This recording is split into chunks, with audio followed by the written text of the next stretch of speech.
Mire qué pasa, don Roberto y Miralba, cuando usted nace sobre algo y usted desconoce lo que había antes. Cuando Claro. usted nace sobre un piso de tierra y pasa a un piso de cerámica, de porcelana o de mármol inclusive, usted valora ese cambio. Pero cuando usted nace sobre un piso de mármol, usted entiende que eso es lo que siempre ha existido.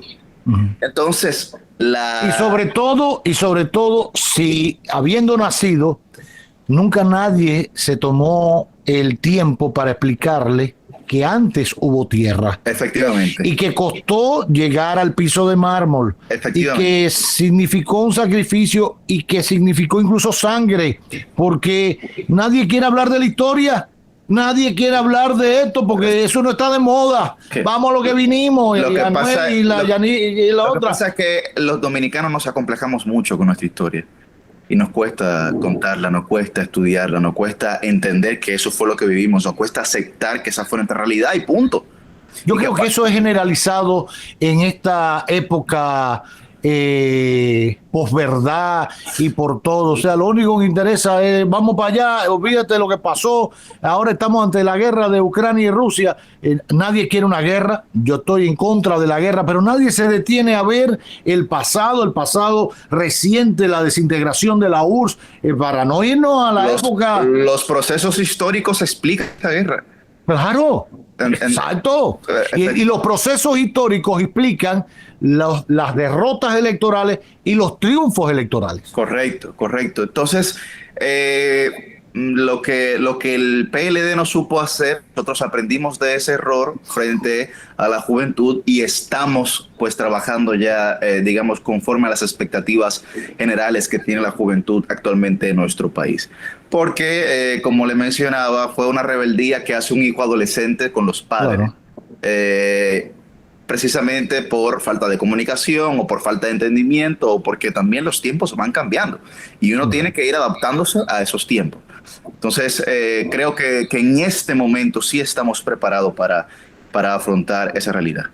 Ya. Por último, ayer la doctora Cedeño utilizó una frase que cuando uno la ve en el contexto en que la dijo, bueno, le entiende un poco mejor. De primera y pata, para hablarlo en buen castellano, chocaba que ella se refiriera a Gloria Reyes exactamente, en términos como que águila no caza moscas o algo por el estilo.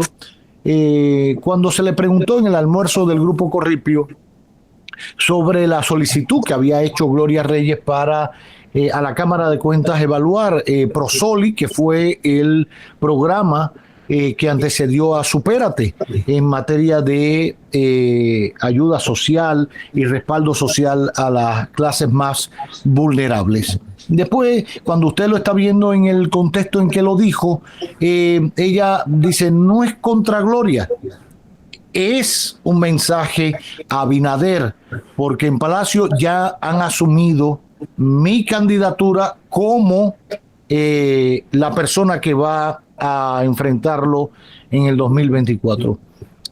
Entre esa frase, la explicación, otra que ha dicho en otro momento en sus redes, etcétera, generan un ruido en las redes sociales y tú decías que los jóvenes, sobre todo esa militancia de las redes sociales, esa que no milita en un partido, vive en eso y se mueve como veleta. ¿No les preocupa que esos comentarios puedan generar un ruido negativo para la candidatura de Margarita Cedeño?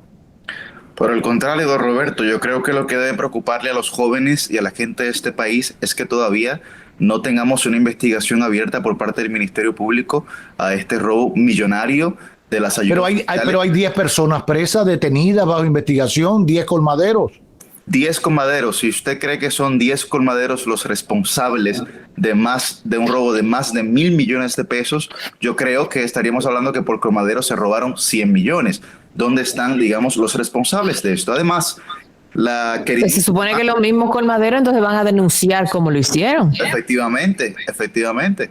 porque cómo llegaron esas tarjetas sin nombres, esas tarjetas que se entregaron, digamos, de forma ligera a esas personas para que pudieran sacar esos recursos. Hay que recordar que cuando la doctora Margarita Cedeño coordinaba el gabinete social, esas tarjetas se colocaba el nombre de la persona, digamos, el nombre del beneficiario al que iba a recibir esa tarjeta. Entonces, era personal, usted lo retiraba en cualquier entidad bancaria que le colocaran y era con su nombre y con su cédula, pero también comete un yerro, mi queridísima Gloria, en términos jurídicos.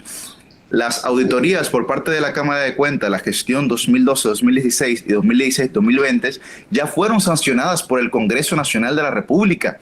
Es decir, esas auditorías son irreversibles y la Cámara de Cuentas no audita procesos. ¿Y cuándo se auditaron? ¿Cuándo se auditó?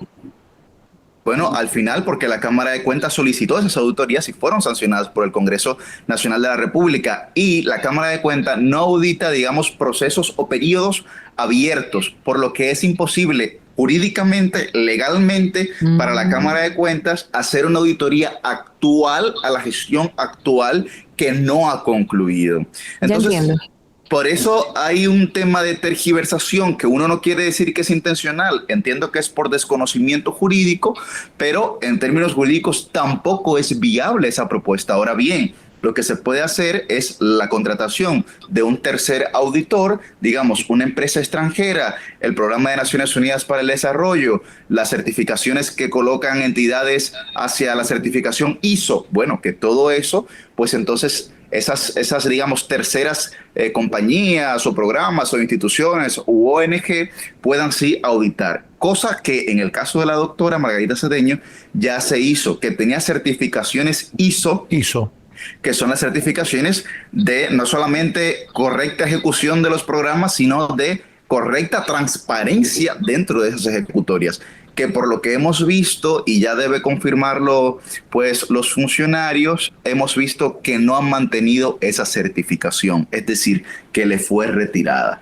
Por lo que yo creo que la explicación va más allá del pasado y se concentra un poco más en este presente cercano. Creo que no puedo entrar como abogado en juicios de valor, no puedo entrar como abogado en determinar la culpabilidad de ciertas personas o el involucramiento de algunas personas en ese caso. Sin embargo, lo que puedo apreciar desde la legalidad, desde los temas jurídicos, es que hay, si no una tergiversación, un desconocimiento que se le pretende plantear como desinformación a la población. Ya. Yuri, pues nada, agradecerte una vez más haber colaborado con nuestro magazine, haberte escuchado en torno a la perspectiva que tienen del trabajo con la aspirante a la candidatura presidencial por el PLD, Margarita Cedeño de Fernández, y la juventud y los jóvenes en el país. Como bien decías, y creo que es importante subrayarlo, 800,000 nuevos votantes jóvenes tendrá el proceso electoral de 2024. 800,000, casi el 50% de pastel electoral, tiene otro nombre,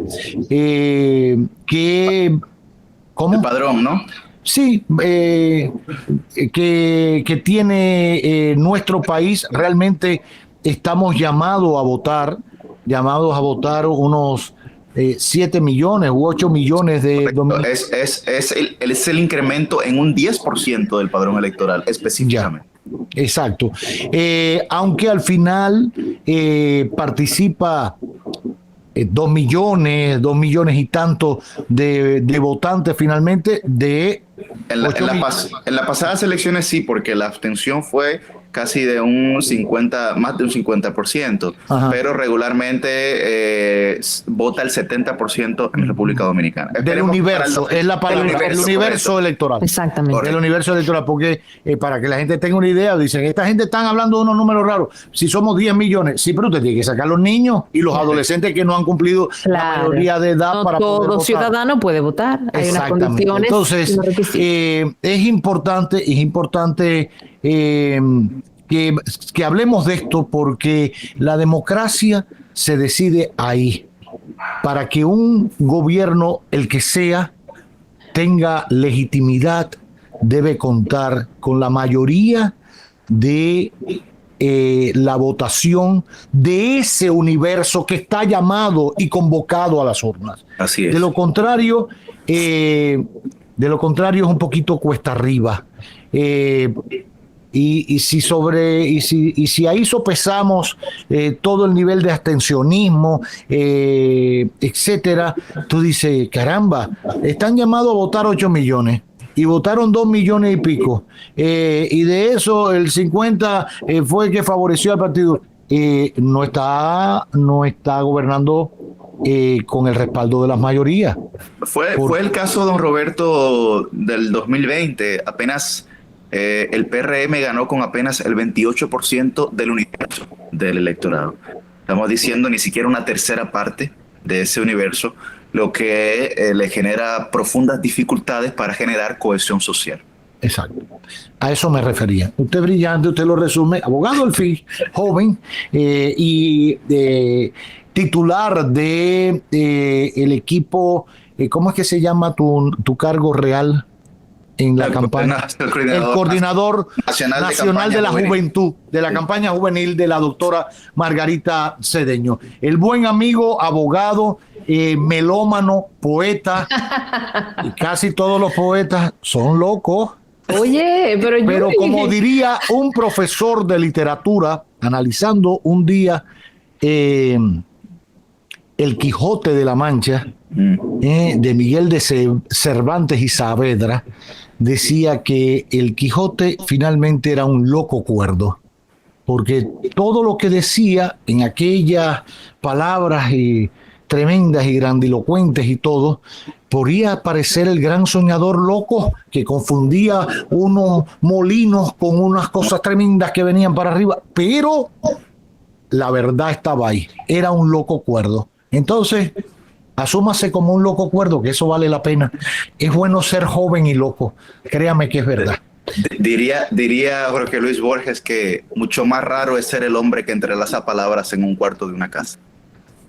Ya déjalo ahí, yo te iba a decir otra de Silvio, que lo vas a oír en Semana Santa. Dice Silvio que hay locuras para la esperanza. Apúntelo ahí.